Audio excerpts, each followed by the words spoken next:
The Imperium of Man was no stranger to fear.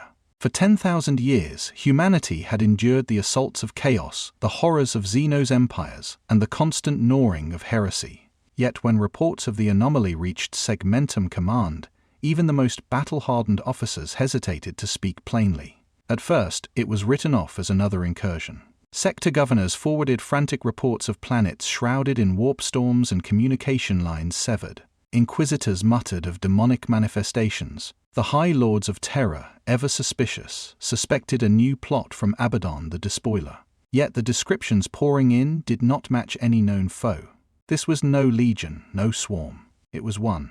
One shadow, one raw, one living catastrophe. On frontier worlds, civilians saw him first. From across oceans and mountains, people looked skyward and watched as the heavens split open with searing light. Godzilla descended like a falling continent, his silhouette blotting out the stars. His atomic breath reduced bastions to molten slag in moments, entire fortress walls dissolving into rivers of fire. Vox channels filled with screams, interrupted only by static and a sound carried across frequencies, the unending echo of his roar. Inquisitorial envoys arrived too late to contain the panic. They interrogated witnesses, scoured ruins, and found nothing that fit doctrine. No traces of chaos corruption, no evidence of alien technology. It was as if the monster had no origin at all. For an organization whose strength lay in classification, demon, witch, heretic, Godzilla's presence was a heresy of a new kind.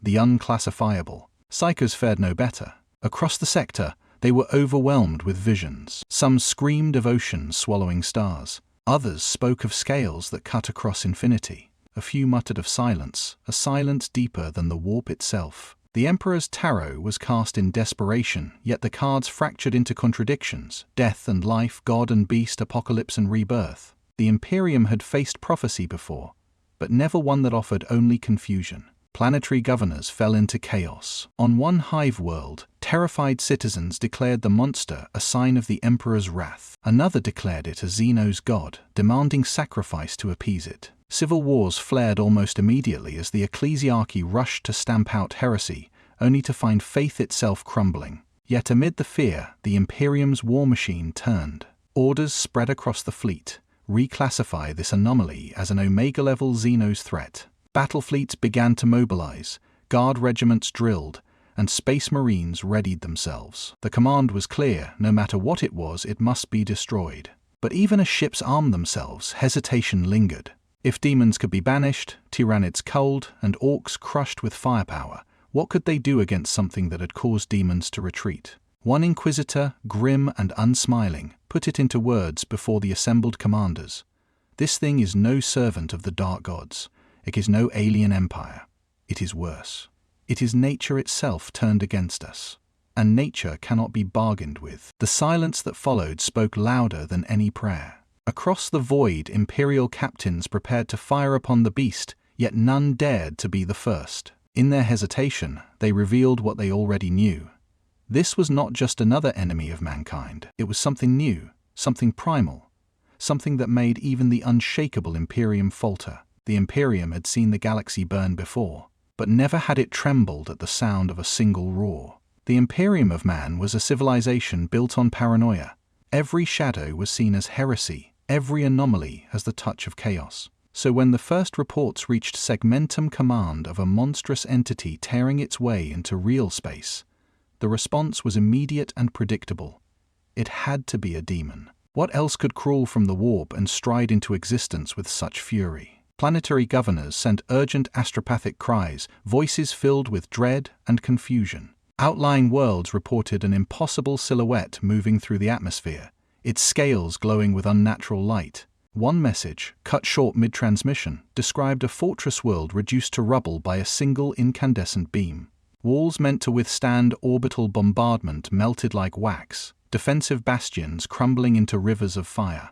There was no fleet, no swarm, no host of demons. There was only one creature, one beast. The commanders of the Astra Militarum, trained to catalogue enemies into neat categories of chaos, Xenos, or heretic, faltered. This did not fit. It was not Tyrannid. The signatures were wrong. No synapse control, no horde. It was not Orc, for there were no spores, no crude machines. It was not Necron, no Necrodermis, no silent tomb legions. It moved with terrifying singularity, one colossus that obliterated anything in its path without need for armies or ritual. The Emperor's tarot was cast in desperation. Psychers whispered over gilded cards, hoping for divine meaning from the immaterium. The readings fractured. Images spilled across the spread without sense or order. A sun swallowed by a east shadow, an ocean drowning the stars, a throne cracking under unseen weight. The Psychers wept, their visions ending only in fire and silence. They called it a monster from beyond all tomorrows, a phrase repeated in hushed dread throughout the sector. On hive worlds, the fear was immediate and uncontrollable. Civilians, crammed into endless spires of industry, looked to the skies and saw fire bloom where cities once stood. Rumors spread faster than Arbite's patrols could silence them. Some said the creature was the Emperor's judgment made flesh, come to punish humanity for its corruption. Others claimed it was the herald of chaos, a new god made manifest. Still others whispered that it was no god at all, but something worse, the universe itself turning against them. Imperial propaganda faltered. Posters declared the monster a Xenos aberration, but no one believed it. Fox broadcasts claimed victory was inevitable, but every soldier who had seen the creature's power knew otherwise. Even the ecclesiarchy struggled. Priests thundered sermons denouncing the beast as a false idol, but their voices were drowned by panic. Faith had no ready answer for a nightmare that fit no scripture. On one doomed outpost, a garrison of the Astra Militarum attempted a stand. Regimental banners fluttered proudly above fortress walls. Macro-cannon fire roared across the night sky. For a heartbeat, courage stirred. Then the monster opened its jaws. A torrent of atomic fire washed over the defenses, reducing steel and stone alike to molten ruin.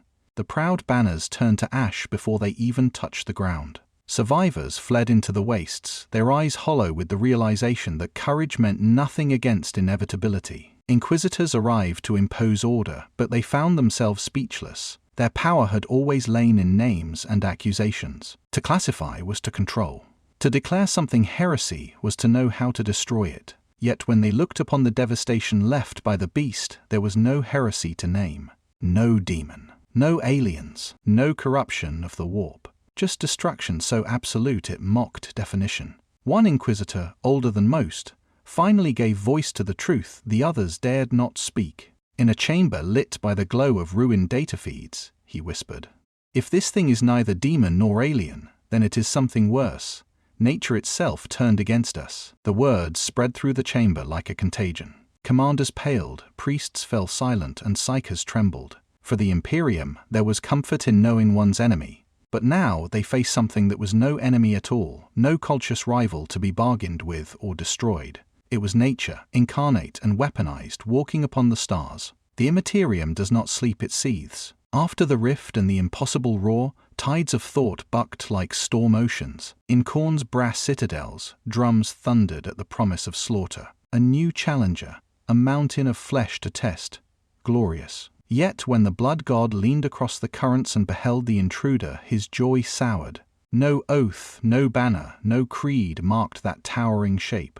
It was killed without prayer. Khorne sent legions anyway. Crimson cohorts spilled from rent horizons onto a blighted moon where the beast had paused. They formed ranks, axes high. The first wave never reached swinging distance. A line of blue-white radiance carved the field, erasing demon metal and immortal bone alike. The second wave melted where it stood. Warcries snuffed like candles. Khorne roared, not triumph but insult. What warrior refuses a duel? In Nurgle's gardens flies fell silent. The grandfather studied the intruder with delight that curdled into unease. Decay is the patient victory, all endings belong to him. Yet the newcomer reeked of endurance, a crucible whose heat sterilized corruption, cells that burned infection before it bloomed. Plague fathers brewed spores and hurled them into a breathless void. They warped, blackened, and drifted as ash. Nurgle sighed. In the crystalline labyrinths of Tesiente, futures fluttered and died. The architect traced thread after thread and found them severed by footsteps that ignored the loom. He set mirages adrift, false suns, phantom fleets, toy empires collapsing to open an angle. Godzilla walked through them as a cliff through mist. The sorcerer tasted frustration. Slaanesh listened. In palaces of echoing song and color, the prince extended silken invitations, adoration and exquisite pain. None reached. The creature broadcast no craving, accepted no stimulus, returned no savor. Its being was a pressure front.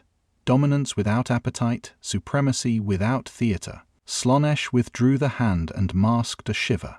The lesser hosts learned fast. Demonettes tried grace and speed, they became steam. Fleshhounds charged, and found their noses full of smoke and salt they scattered through boiling craters. A lord of change descended clothed in prophecy and rose as particles of light. The warp did not reclaim them by banishment rites. They were unmade, patterns overwritten by a physics that did not recognize their signatures. Whispers skittered along the shoals of unreality. Not worship, the currents muttered. Not fear, not hatred, not lust, not joy. What moves without needing us? Even the tides recoiled, baffled by an object that neither floated nor drowned but strode and left troughs in its wake. Some demons gave the thing a title spoken sideways, the Tidebreaker. Khorne tried a last gesture. He hurled a brass planet of chained skulls onto a vector for the beast, a gift of war without counting. Godzilla lifted his head, spines ringing like struck blades, released a column of annihilating light. The world flowered into slag and stardust. Chains snapped. Skulls tumbled cold. Around the Eye of Terror, the four conferred without parley, sentiments colliding like storms. Khorne wanted a contest and found an insult. Nurgle wanted patience and found fire. Tzinchi wanted narrative and found refusal. Slaanesh wanted a response and found a stone. Beneath the quarrel ran a metallic flavor none would name. Across 10 million cult altars, candles guttered. Mortals felt the mood turn, mistook it for omen. The gods were truly angry and unleashed miracles. The truth was less comfortable. For once, the gods looked outward and measured something that did not need them, did not reference them, did not feed them. They had words for rivals, rebels, and prey. They found no word for an ecosystem. The immaterium dimmed a fraction, as if a lantern wick had been turned down. Then the concession came, not as a proclamation, but as an eddy of thought that touched every demon and fledgling cultist like frost on the tongue. He is no servant. After a pause that could have been an epoch, he is a rival. The Eldar had endured 10,000 years of decline, surviving only because their Farseers could still see tomorrow. Though the skeins of fate twisted endlessly, though doom loomed at every path, they had always been able to glimpse some fragment of survival, some thread that could be woven into endurance. But when the rift opened and the shadow of Godzilla entered real space, their visions fractured like glass struck by a hammer. Within the crystal halls of Craftworld Ulthway, Farseers gathered around the Infinity Circuit. One by one they entered trance, seeking clarity in the streams of destiny. Yet instead of branching paths and shifting probabilities, they saw blankness. Then, suddenly, images erupted in chaos. Mountains collapsing under titanic steps, oceans boiled into mist, suns dimmed beneath a monstrous silhouette. Every thread they grasped ended in the same inevitability. Not a demon, not a god, not even she who thirsts, something else, vast and silent, drowning prophecy itself. Panic spread among the seers. The Eldar had long defined themselves as interpreters of fate. Now fate had no answers. Some whispered of the Old Ones, the creators who had once forged races to combat chaos. Could this monster be their final weapon, awakened too late? Or was it punishment, a forgotten safeguard turned against both mortals and immortals? The questions festered, gnawing at the fragile unity of the craft worlds. On Irondan, scarred from Tyrannid wars, the dead themselves stirred uneasily within the Wraithbone halls. Spirit Seers attempted communion, hoping the ancestors could name this new threat. The Infinity Circuit trembled with energy, but no guidance came. For the first time, the souls of the dead were silent, as if recoiling from the enormity of what they glimpsed. Eldar leaders felt more abandoned than ever before. Craftworld councils fractured into debate. Some argued the Eldar should intervene, warning humanity, and others of the beast's true nature. Perhaps together the galaxy might restrain it. Others countered that to even acknowledge such a force was folly. Better to hide, to weave subtle diversions, steering Godzilla toward other empires. Let the Monkeith burn, let the Necrons suffer, so long as the craftworlds endured. One radical voice suggested something darker. Perhaps the Eldar should try to guide the beast, not through prophecy, impossible, but through manipulation, offering it prey, drawing it like a hound toward their enemies. This idea horrified the others. To gamble with something so unpredictable was suicide. Yet desperation made even the unthinkable sound reasonable. Still, some refused despair. A conclave of Farseers gathered on Althway, attempting a grand ritual to pierce the veil. They cast their minds far into the warp, threading psychic energy together into a single searching light. For a heartbeat, clarity came. A vision of endless night, broken only by glowing spines that blazed brighter than constellations. Then came the sound, a roar, not heard but felt, echoing through every mind like the collapse of creation itself. The ritual shattered. Farseers collapsed bleeding, some never rising. Those who lived whispered the same phrase in trembling voices. A shadow, larger than stars, trampling every path. Eldar fleets began preparations. Defense lines were fortified, Wraithguard awakened, and Exodite kin warned to hide within their world forests. But deep within, every Eldar knew that no blade, no psychic lance, no prophecy could shield them from what approached. They were creatures of foresight, and for the first time in millennia, foresight had failed them. The galaxy had always been cruel, but now, in the halls of the dying Eldar, a new terror took root. The fear of tomorrow erased. The Tyranids had never hesitated. Their swarms moved with the certainty of hunger, a tidal wave of chitin and fang consuming all in their path. From biomass to ash, they stripped worlds bare, recycling every scrap of life into new flesh and new weapons. Fear was a concept foreign to them, their will was the hive mind, and the hive mind knew only appetite. Yet when the shadow of Godzilla crossed their senses, something shifted. For the first time in recorded history, the Tyranids faltered. The initial contact was brutal. A vanguard brood vast enough to overwhelm a planet's defenses descended upon a devastated world where Godzilla strode amidst ruins. Mycetic spores rained from the skies, cracking open to unleash swarms of Hormagaunts, monstrous carnifexes, and synapse creatures to direct the feast. They charged with the momentum of instinct, every claw and maw seeking biomass. Godzilla turned his gaze upon them. The first sweep of his atomic breath erased half the horde, the beam's incandescent fury slicing through the swarm like a scythe through grass. Carnifexes, armored beasts that had endured tank rounds, simply dissolved in nuclear fire. Hormagaunts evaporated mid-leap, their forms reduced to ash before striking their prey. Even the towering Tyrant Guard, bred to protect synapse creatures at any cost, were annihilated without leaving remains to be consumed. The survivors pressed on, driven by the hive mind's will, but there was no coordination, no adaptation. Their foe did not move like prey, nor like a rival predator bound by flesh. Godzilla stood as a mountain that annihilated, and every attempt to flank or swarm collapsed beneath his tail, his claws, or the searing light erupting from his jaws. The synapse creatures recoiled, confused. Their collective intelligence sought to classify, to learn, to adapt. But there was nothing to learn. Godzilla's nuclear essence disrupted their signals, flooding the psychic resonance they relied upon with static. Entire broods froze mid-charge, directionless, their minds scrambled by the interference. Where the Tyranids had once been the terror of coordinated hunger, they now stumbled like insects before fire.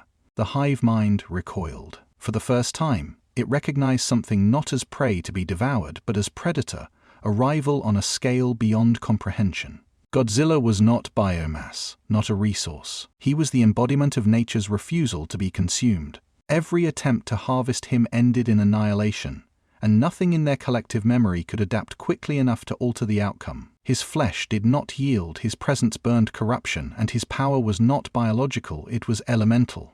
Reports from Imperial observers watching the clash were filled with disbelief. "The devourers of worlds are retreating," one astropath whispered, her voice shaking. And indeed, hive fleets began to alter course. Systems where Godzilla's roar echoed in the void were abandoned, the great swarms withdrawing as if before fire. To the galaxy, long accustomed to the inevitability of Tyranid predation, the reversal was unthinkable. The hunters had found something they could not hunt. For a species defined by instinct, there was no shame, only survival. Yet the meaning was profound. The most relentless devourers in existence had acknowledged a superior predator. They would avoid him, yes, but their recoil left sectors untouched, scarred yet strangely spared. Planets that would have been stripped of life were left desolate but intact, haunted instead by the echo of Godzilla's march. Among Xeno scholars and even within the Inquisition, a phrase spread like wildfire. What hunts the hunters? The answer, though terrifying, was simple. Not chaos, not gods, not even death. Nature itself, given monstrous form.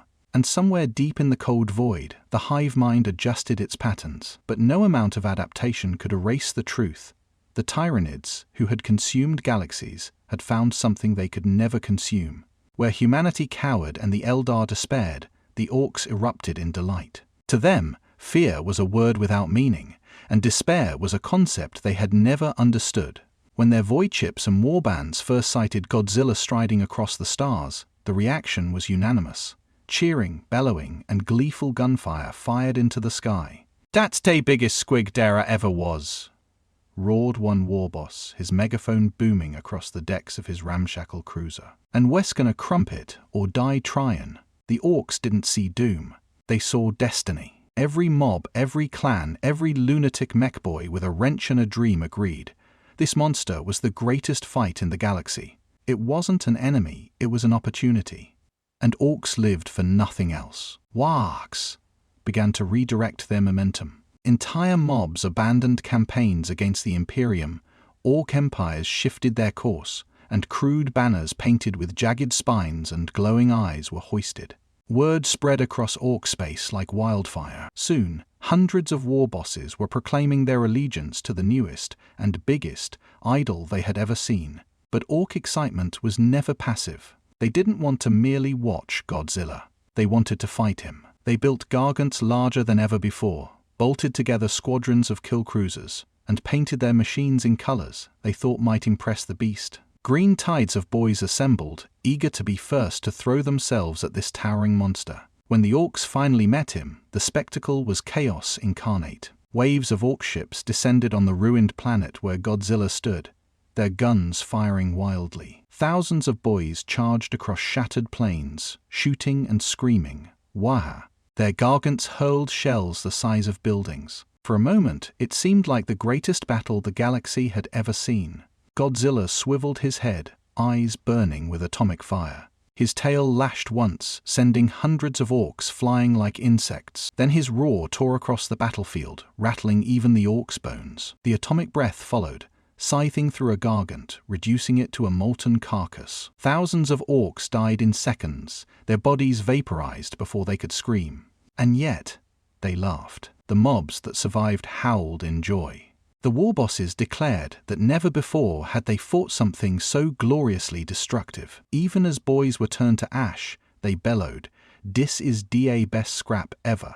The mechs scribbled designs frantically, swearing they could build something even bigger, even louder to match DA Beast. Those Orcs who died did so laughing, convinced they had achieved the greatest honor imaginable. Others began to kneel instead of fight, daubing crude icons of Godzilla on their armor and banners. They shouted prayers in their broken tongues, calling him Dar God Beast, Dar Squig King, and Dar Boss of Bosses. From this worship, a new cult began.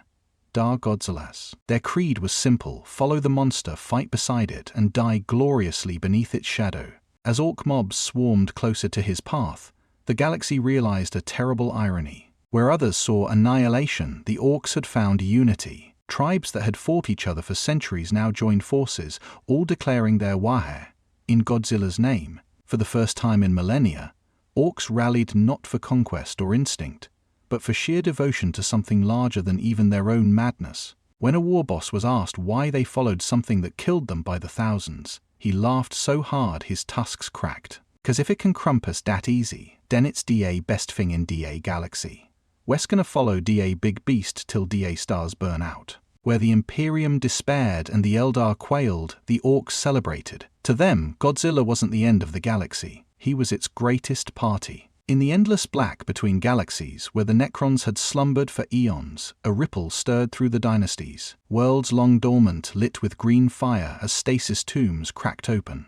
Not for war, not for conquest, but for calculation. The galaxy had shuddered with the roar of something that did not belong, and the silent king himself turned his gaze upon the disturbance. Shek, last and eternal ruler of the Necrons, had seen empires rise and fall like sparks in the void. He had endured the war in heaven, had seen the old ones perish, had cursed himself and his people to soulless immortality. Very little in the modern age could draw his attention from his slow, bitter plans of restoration. But when his sensors reported a form, a biological entity radiating energies no equation could encompass, he paused. The Necrons were not creatures of fear.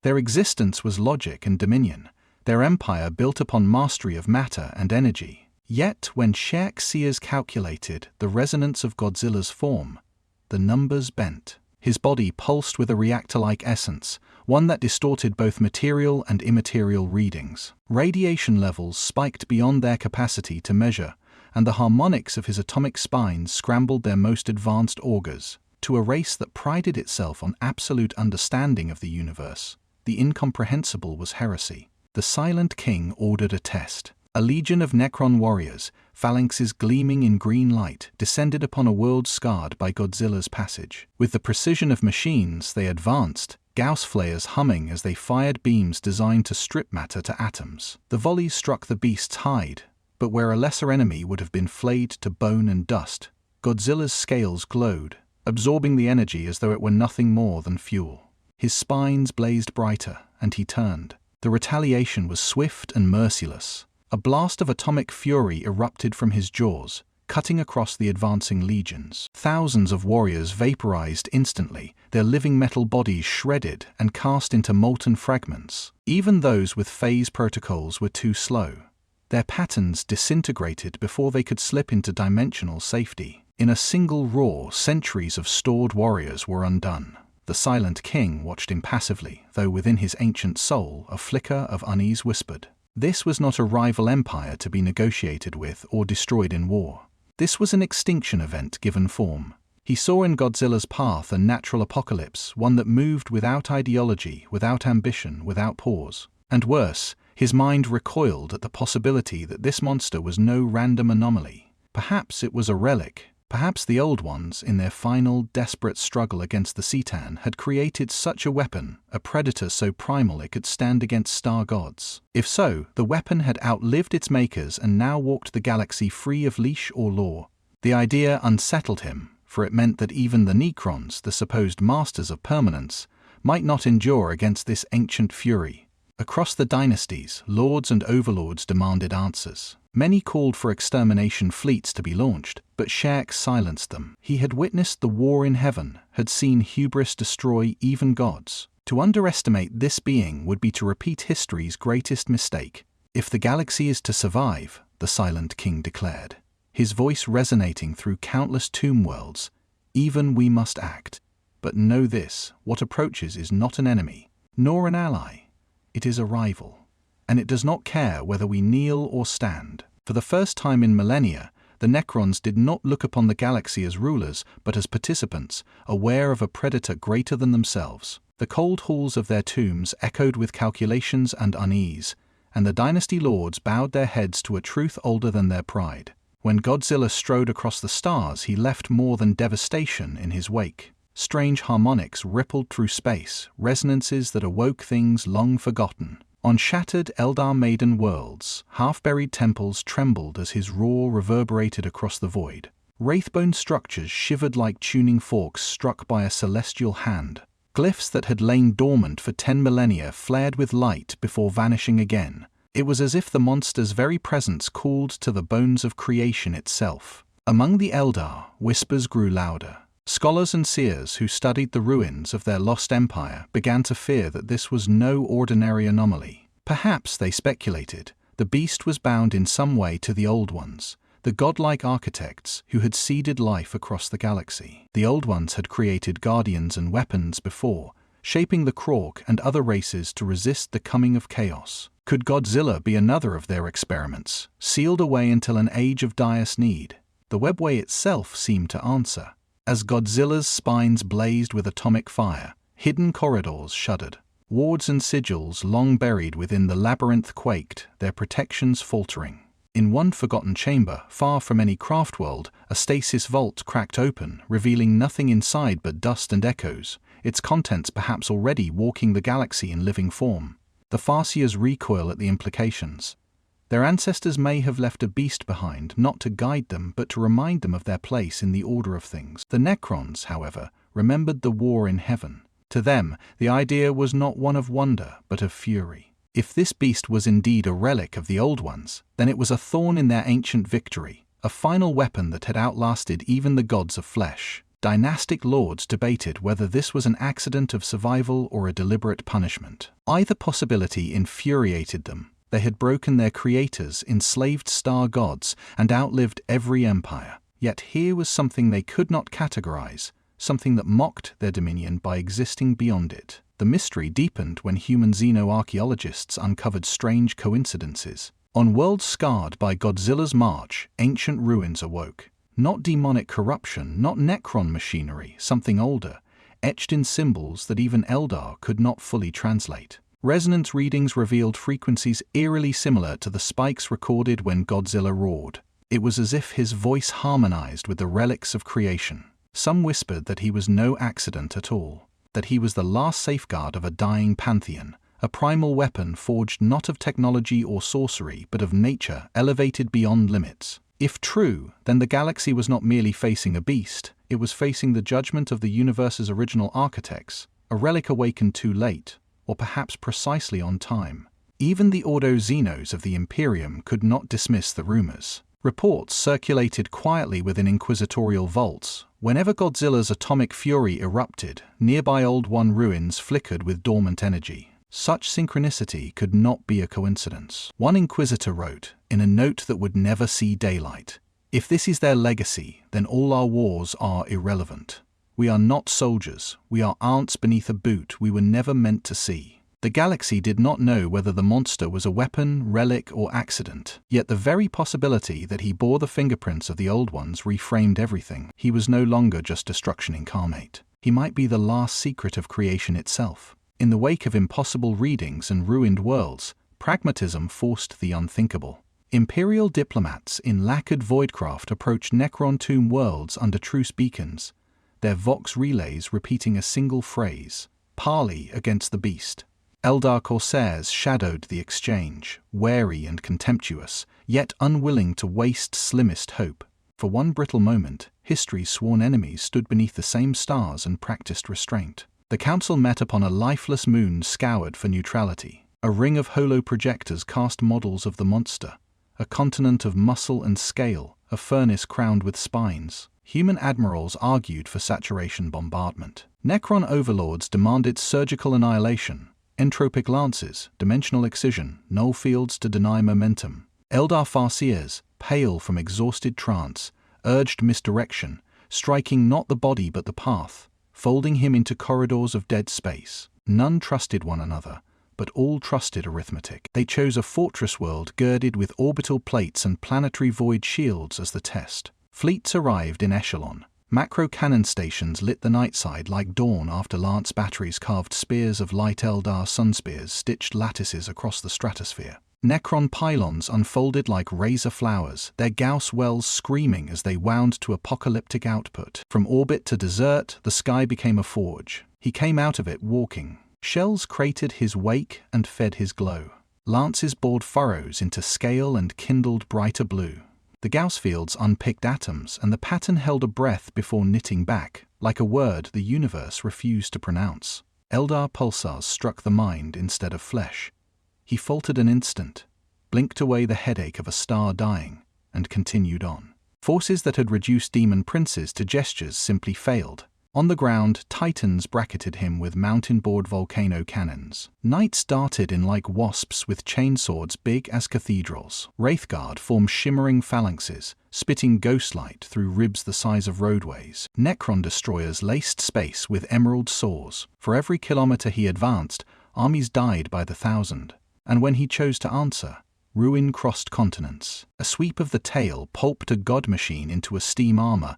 Plate of footfall turned a battalion beneath into a dark paste in the dirt. Commanders changed plans mid-vacant. Admirals called for alpha strikes, then evac, then martyrdom. The Eldar tried their webway lure, its gates screamed and spat him back. Necron phase protocols attempted to shear the beast between instants. The instants reunited, as if embarrassed to be sundered. Psychers hurled storms of nightmare and drowned in a tide of furnace song. Nothing stacked. Nothing stuck. Ours became an epitaph. The world's mantle groaned, seas fled inland, the planetary shield, fed by cathedral reactors and prayer, guttered like a candle drowning in its own wax. Orbital plates fell as slagging rain. In the shadow of the monster, courage felt like ritual and ritual like vanity. Survivors could not speak of defeat, only of silence, his refusal to notice all that had bled to slow him. When at last the fleets broke, they did so without shame. Retreat was not strategy, retreat was physics. The Necron pylons wound down into pillars. Eldar helmsmen turned from prophecy to mathematics and chose vectors that did not cross his path. Human ships, held full of the burned and the stunned, burned their reactors white and prayed to mechanics instead of saints. In the dark that followed, transmissions flickered among reluctant allies. No one said alliance again. No one denied the ledger carved upon a dead world's face. Upon a tomb world dais, the silent king watched the afterglow and allowed a measure of honesty rare in any sovereign, rarer still in one who remembers gods. His verdict crossed dynasties and was copied by enemies who despised its source because they could not refute its content. If this is survival incarnate, then survival itself is our enemy. Upon Terra, the cradle of mankind, the halls of power quaked with dread. In the grand chamber of the Senatorum Imperialis, the high lords of Terra gathered under vaulted arches and golden banners, their faces illuminated by the flickering glow of failing astropathic relays. Reports had poured in for weeks, each more horrifying than the last. Fortress worlds flattened in hours, Titan legions silenced midvox, hive cities reduced to molten scars. At first they dismissed it as exaggeration or heretical distortion, but the sheer consistency of the messages, even from disparate sectors, left no doubt. Something vast and unclassifiable was cutting through the galaxy, and nothing had stopped it. The chamber rang with argument. Lord commanders of the Imperial Navy demanded unrestricted exterminatus rights, their fists slamming against the stone tables. If worlds burn, so be it. Better ash than this creature's domain. Others scoffed. Entire planets had already been scoured with cyclonic torpedoes, yet the monster endured, rising from planetary firestorms as if the bombardments were rain.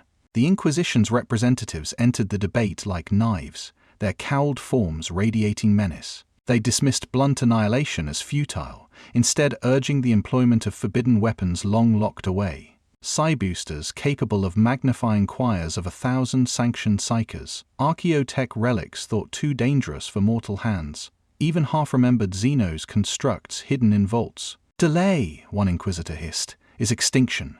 We must gangle everything, sanctionable or watch mankind drown beneath inevitability. The ecclesiarch rose, his voice thunderous, robes shimmering with gems looted from dying shrines. To him, this was not a creature but a blasphemy, a false idol challenging the emperor's majesty. This is no beast. This is a heresy given form.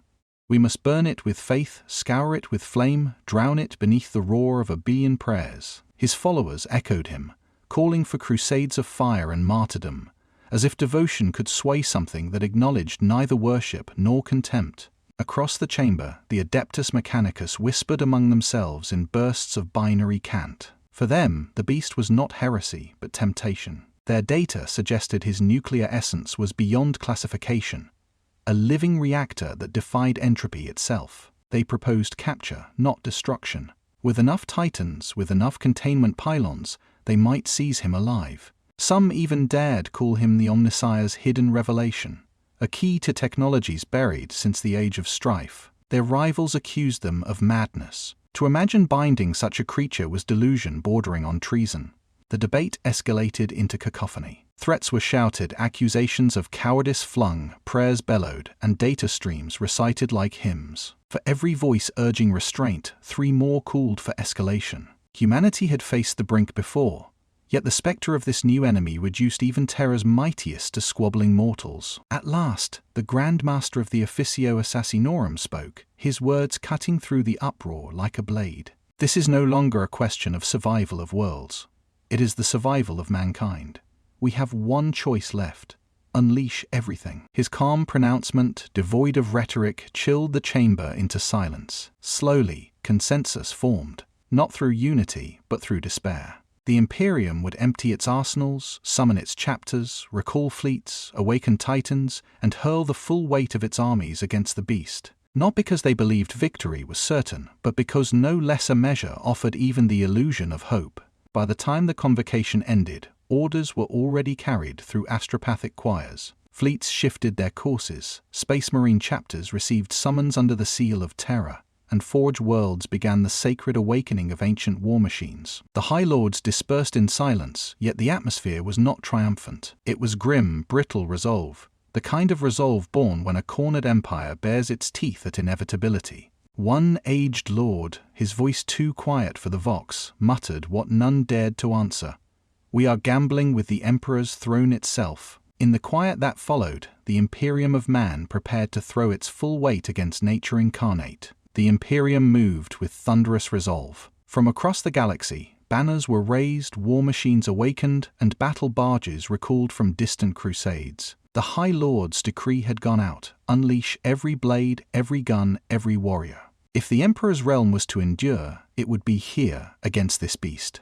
On the chosen battlefield, a fortress world girded with shields, cannons, and cathedrals, the skies filled with steel. Imperial Navy cruisers hung like suns, their broadside guns primed. Battle barges of the Adeptus Astartes flanked them, proud heraldry blazing, carrying chapters that had bled for humanity since the dawn of the Imperium. Beneath them, the ground shook under the march of the Astra Militarum. Endless ranks of guardsmen, armored columns of lemon rust tanks, baneblades grinding mountains to dust. Colossi rose among them, imperial titans, god machines of war, each step a hymn to the Messiah. At first, there was hope. Fleet commanders unleashed exterminatus-level bombardments. Cyclonic torpedoes detonated in the upper atmosphere, igniting firestorms that boiled seas and blackened skies. Lance batteries carved scars across the surface, their beams hotter than stars. Titans raised their volcano cannons, unleashing torrents of searing light, while guardsmen fired upwards in blind defiance, their lasguns flashing like candles against the dark. The world itself seemed to convulse under the bombardment. Entire continents vanished beneath rolling sheets of fire. Mountains crumbled, oceans evaporated. Vox traffic filled with triumphant cries. Target destroyed. The beast is no more. But when the flames cleared, he was still there. Godzilla stood amidst the inferno, his hide glowing molten where the blasts had struck, his jagged spines blazing brighter than the sun. The earth beneath his claws split as he rose, shaking off the cataclysm as if it were dust. What had been unleashed upon him had not been destroyed, it had fed. He absorbed the fury, his body thrumming with stolen energy, his roar cutting through the void like the death of worlds. The retaliation was apocalyptic. His spines pulsed, light rippling up his back in rhythm, and then the beam came. Atomic fire lanced across the heavens, slicing a battleship clean in half. Thousands of souls were extinguished before they could scream. Another blast vaporized a Titan from the waist down, its upper half collapsing like a mountain upon its allies. Guardsmen scattered, their faith breaking as the living mountain strode forward through their strongest lines. Space Marines met him head-on, bolters roaring, melters shrieking. They leapt upon his scales, hammering with power fists, chainswords, and plasma blades. But against the immensity of his form, they were gnats. A sweep of his claw sent squads scattering, pulverized against fortress walls. His roar drowned even their war cries, and for the first time in millennia, the Adeptus Astartes faced an enemy they could not intimidate, outlast, or kill. Civilians who had once sung hymns to their defenders now watched in despair as their saviors fell like sparks into the dark. Chaos cults hidden among the populace laughed, mocking the Imperium's arrogance. "See your gods of war fail," they jeered. To them, Godzilla was proof that the Emperor's strength was an illusion. The slaughter grew immeasurable. Baneblades detonated in lines of molten wreckage. Titans staggered, their shields collapsing one by one until each fell with earth-shaking ruin. Starships above tried desperate strafing runs, only to be seared from the sky. Nothing held. Nothing mattered. In the final moments, amid static and screams, a dying Titan's Vox broadcast cut across the chaos. Its princeps, voice hollow and fading, whispered words that burned into every listener's soul. He is not a beast, he is inevitable. The counterstrike had begun as the Imperium's greatest gamble. It ended as a massacre. The battlefield was a graveyard. Titans lay toppled like broken statues, their reactor cores burning out in clouds of toxic fire. Baneblades were nothing but molten husks, their banners charred into black tatters. The ground was scorched glass, crisscrossed with craters so deep they swallowed regiments whole. Above it all, Godzilla moved on, slow, implacable, unconcerned. His massive form radiated the heat of absorbed bombardments, his spines crackling with residual energy, each step a reminder that the Imperium's greatest weapons had done nothing but feed him. Survivors crawled from the wreckage, their faces blackened by ash, their faith cracked beyond repair. Some whispered broken prayers to the Emperor, begging for deliverance. Others muttered heresies, wondering if this was divine punishment for the Imperium's arrogance.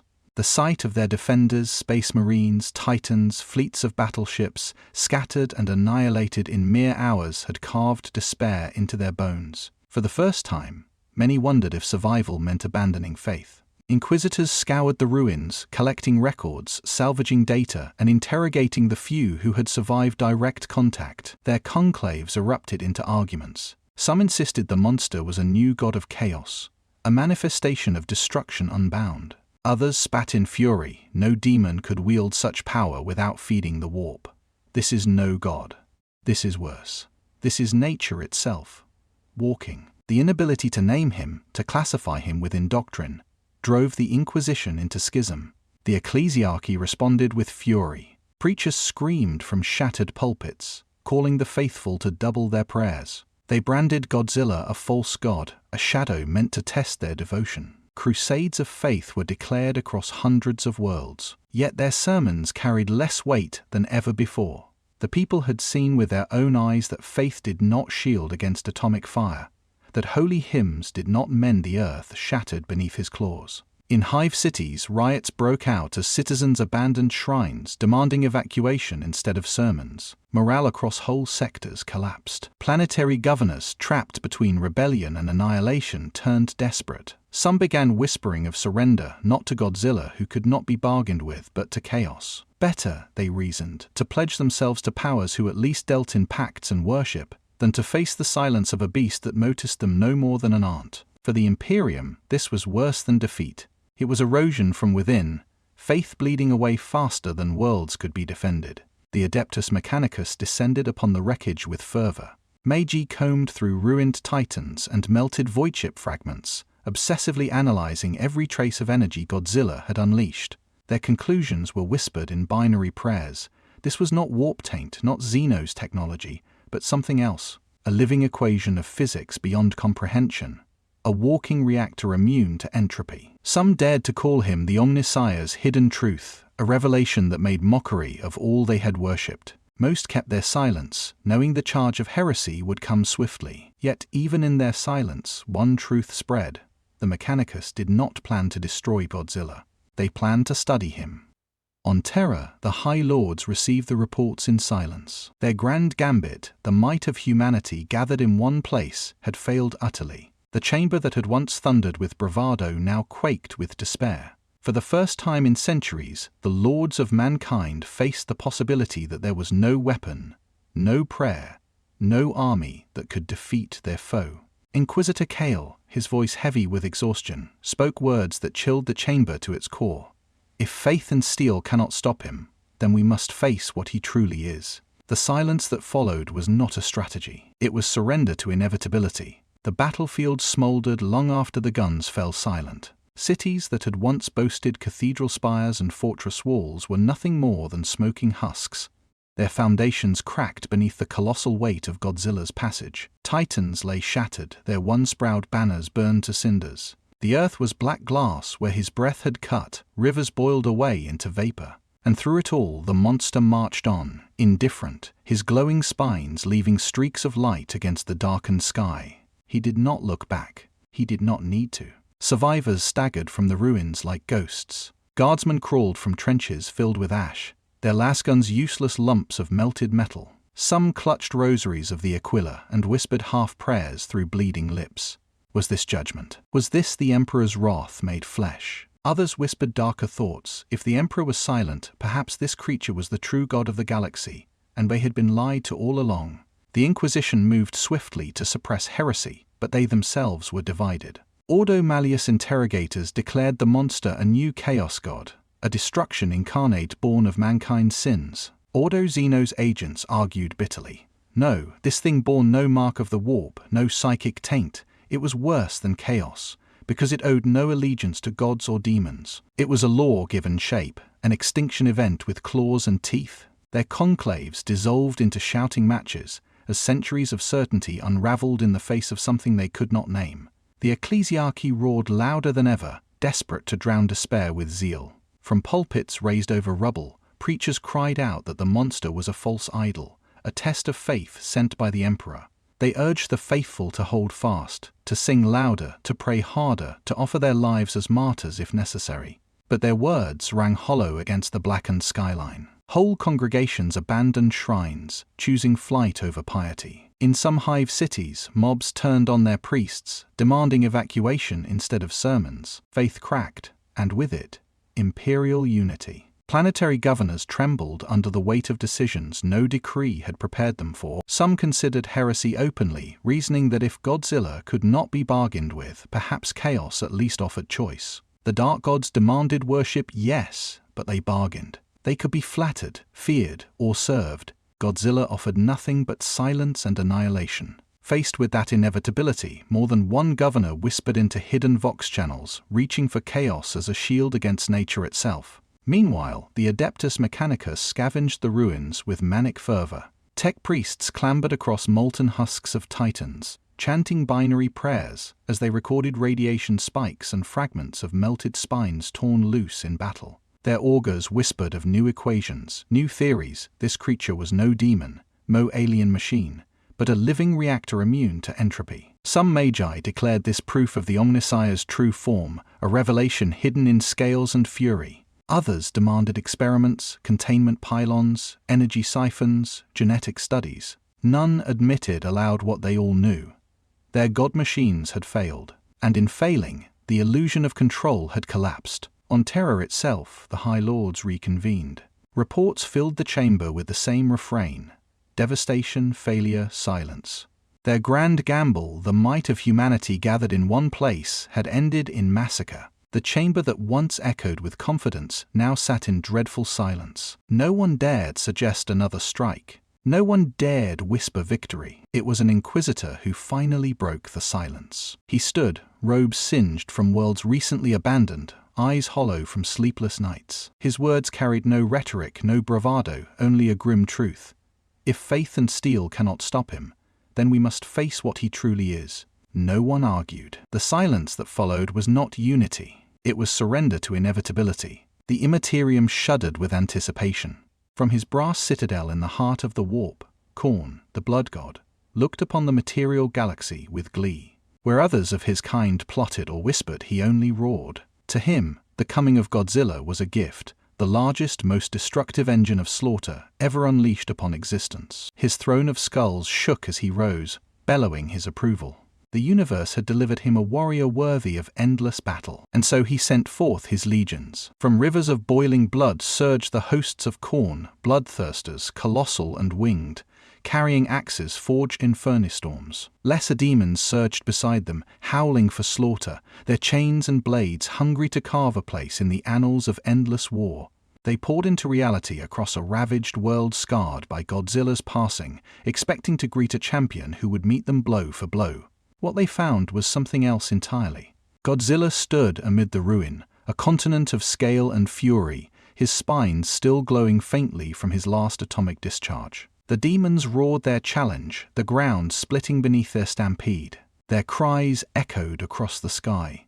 War made flesh demanding acknowledgement. But Godzilla did not roar back in kind. He did not raise his claws to honor their charge. He merely turned, eyes burning with cold radiance, and unleashed his fury. The first blast of atomic breath carved through the horde like sunlight burning away mist. Blood letters dissolved in their thousands, their forms unmade before they could even raise their blades. A bloodthirster, towering and furious, tried to leap skyward to cleave the monster's skull, but the beam met him mid-flight, reducing him to scattering particles that never found the warp again. Khorne's demons did not die as they usually did, pulled screaming back into the Immaterium. They were annihilated utterly, their essence shredded into raw nothing. For a heartbeat, silence followed. Then the monster's roar split the sky, not a battle cry, not a warrior's hymn, but the raw declaration of existence. It was not for glory. It was not for hatred. It was survival, pure and unstoppable.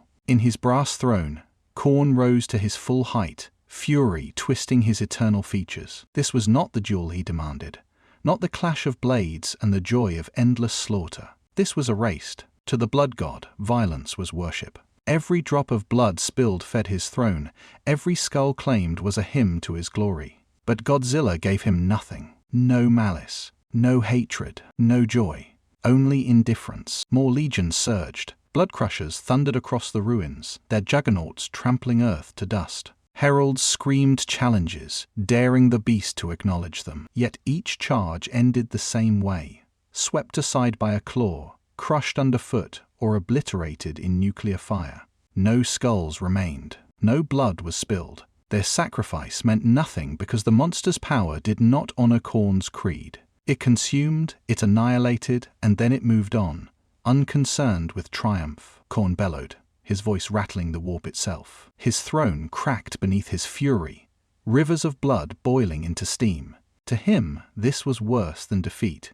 A warrior slain in honorable combat at least gave him worship in death. But this was a rejection. Godzilla's refusal to hate, to rage, to revel, denied Khorne the essence of his existence. He is no warrior. Khorne roared, his cry echoing across the immaterium. He is hungry given the form.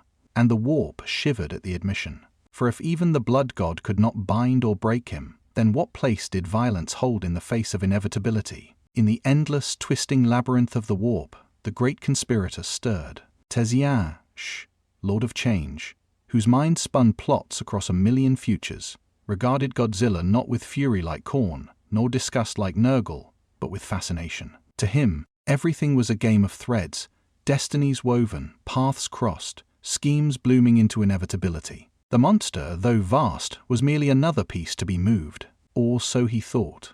He began with visions. Warp-born phantasms shimmered around Godzilla's path, endless battlefields to lure him into conflict, phantom prey to draw his hunger astray. Cities aflame, imperial armies standing in false defiance, even shadows of titans marching across illusory plains, each crafted to capture instinct, to bend the beast's steps.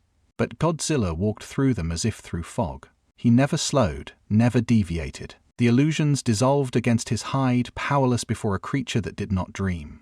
Next came demonic subtlety. Lords of Change descended, feathered wings bright with sorcery, weaving strands of destiny to redirect him. They whispered into the void, shaping gravity wells and bending warp tides, intending to push him toward imperial fortress worlds. But his instincts defied them. He moved not like prey, nor like a pawn in their designs, but like a tide, turning where he willed, unstoppable by trickery. Where they bent reality, his steps crushed it flat. The schemes grew desperate. Webs of futures were spun, layers upon layers of cause and effect. Armies positioned, sacrifices made, manipulations whispered into the minds of mortals. Each scheme should have directed the beast, nudging him along paths of Teziench's choosing. But every calculation shattered. Godzilla ignored bait, bypassed traps, and crushed through diversions. Entire campaigns orchestrated over centuries collapsed in hours because he walked where no prophecy had accounted. In the crystal labyrinth, Teziench himself raged. His avatars tore through halls of fractal glass,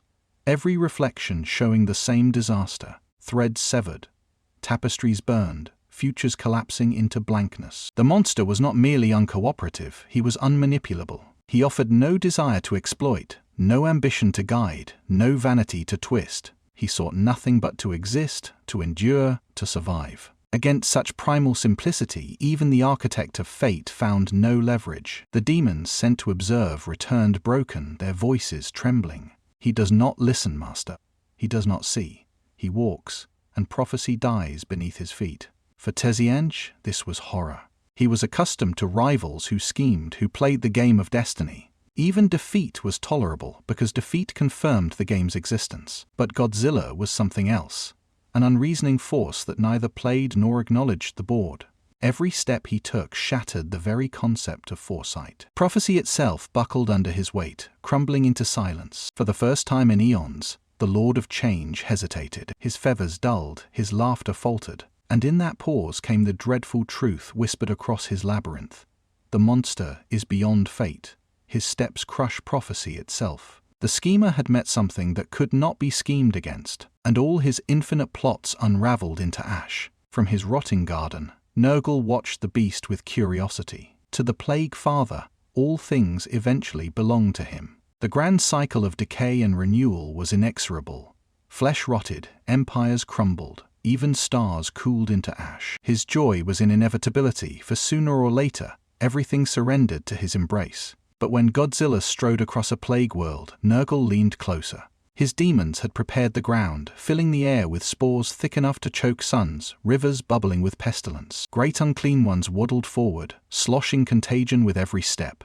A single breath should have blackened lungs, a single touch should have corrupted worlds. Yet, as the monster inhaled, the plague burned away within him. His cells, thrumming with nuclear essence, obliterated contagion as though it had never existed. Spores disintegrated into ash before they could root. The air itself cleared in the wake of his roar, a furnace that left no rot behind. For Nurgle, this was not resilience, it was a rejection. His joy curdled as he watched demons dissolve, their pus boiling away before they could spread. The beast was not part of the cycle, it was something outside of it. Life, decay, renewal, none of it touched him. He endured without surrender, without ever belonging to the garden. For the first time, Grandfather Nurgle felt a pang of sorrow, not at loss, but at exclusion. Meanwhile, in palaces of endless sensation, Slaanesh stirred. Where Nurgle saw inevitability, the Prince of Excess saw opportunity. Godzilla's power was vast, his presence intoxicating. Surely he could be tempted, swayed to indulge in glory, in ecstasy, in eternal worship. And so Slaaneshi demons descended upon a ruined world in a storm of color and song. Demonettes danced in unison, their beauty so exquisite it had driven mortals mad. Illusions shimmered across the battlefield. Endless adoration, galaxies bowing before him, seas of devotees crying his name. They offered not war, not decay, but adoration without end. Godzilla walked through them. He did not turn, did not pause, did not acknowledge their perfection. Their illusions collapsed beneath his steps, their dazzling forms reduced to broken mist. Demonettes clawed at him desperately, not to wound, but to draw attention. Yet even their touch was ignored. He was not tempted, not enraged, not amused. He simply did not care. For Slaanesh, this was terror. Every creature had cravings, every soul longed for pleasure, for pain, for recognition. But here was a being with no hunger for sensation, no vanity to exploit. To be ignored was the one torment Slaanesh could not endure. The god recoiled, trembling, their palaces of echoing song ringing hollow. On the battlefield, the failure was absolute. Plague hosts melted into ash. Demonettes collapsed into dust. Godzilla left nothing behind but silence, marching on as though the gods had never existed. In the Immaterium, the four powers gathered in uneasy thought. Khorne fumed, Tzeentch sulked, Nurgle brooded, and Slaanesh trembled. Each had tested the monster. Each had failed. He was not theirs. He could not be bent by hatred, trickery, decay, or desire. He moved without ideology, without bargain, without worship. And so, for the first time in eons, the Chaos Gods whispered the unthinkable, their voices threading across the warp like a cold wind. He cannot be claimed. He cannot be broken. He simply is. Across the galaxy, the great bells of cathedrals tolled, their iron voices rising above the cries of despair. From Terra to the smallest shrine world, the ecclesiarchy thundered with sermons. Godzilla was no god, no savior, no rival to the Emperor. He was a false idol, a beast of damnation, a trial sent to test the faithful. Priests clad in gold and crimson raised relics, shaking them above terrified congregations. "Cling to his light," they roared. "The beast is heresy made of flesh, and only devotion will save your soul." But whispers spread faster than sermons. Survivors of his march spoke with haunted eyes, describing not a demon, not a weapon, but something that moved like inevitability itself. His roar had shaken their marrow, his shadow had blotted out their cities, and yet he had passed by without acknowledgement. To many, that silence was more divine than the words of priests. If he is not of chaos, nor of man, then what else can he be but a god? The ecclesiarchy tried to drown the murmurs. Preachers shouted louder, filling hive spires with sermons that promised the emperor's wrath would fall upon the beast. Holy crusades were declared, candles burned in endless vigil, hymns bellowed until voices cracked. But the imagery of a living apocalypse was impossible to cage. Pilgrims painted crude icons of spines blazing against the stars. Miners and manufacturing workers carved his shape into steel walls. Families whispered his name in the dark, the beast beyond. Schisms erupted like cracks in marble. Some saw him as punishment, the emperor's wrath given form to scour humanity of corruption. Others called him a rival, a god of destruction who rose to contest the master of mankind.